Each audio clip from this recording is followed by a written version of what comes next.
biggest names in the biggest games in the industry, and we recently caught up with one of the biggest names in Hollywood, Elijah Wood, to talk about his role on Spyro Dawn of the Dragon and find out what it's like to be a Hollywood hardcore gamer.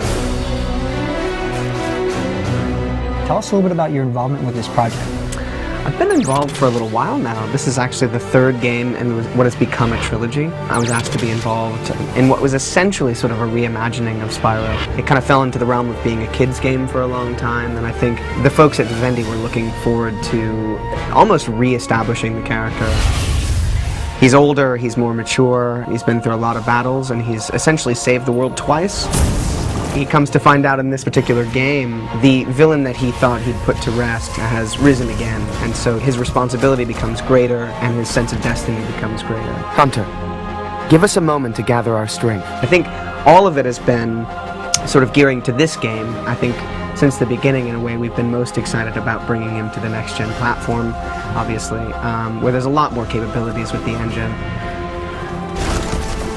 Obviously, you've been in a lot of films. How does working on a game in this capacity differ from working in a film? Any voiceover work is slightly different than working on a film, mainly because you're not at all relying on yourself physically. I mean, it's a purely vocal performance. I know what I need to do.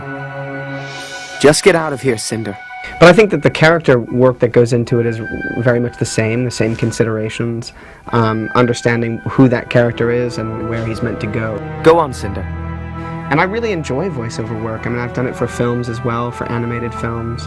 And I enjoy sort of being in a studio and kind of only purely working on a character from the voice perspective and the challenges that come with that, you know.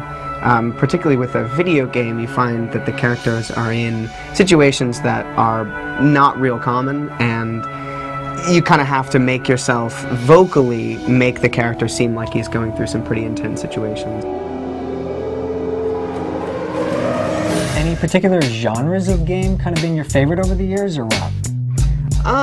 Yeah, I tend to like story-based games that require a sense of investment, something that takes a long time, and I find those experiences to be more rewarding. Which consoles are you playing these days?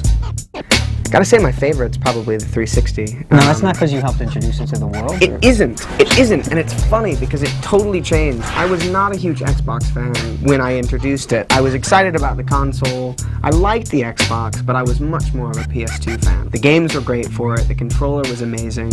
It was just consistent quality. And then 360, I was excited about it, but I didn't have high hopes, primarily because of my relationship with Xbox prior to that. But it has become my favorite system. Cool, man. Well, we're looking forward to Spyro and whatever else you might be involved with. We appreciate your time. Thank you.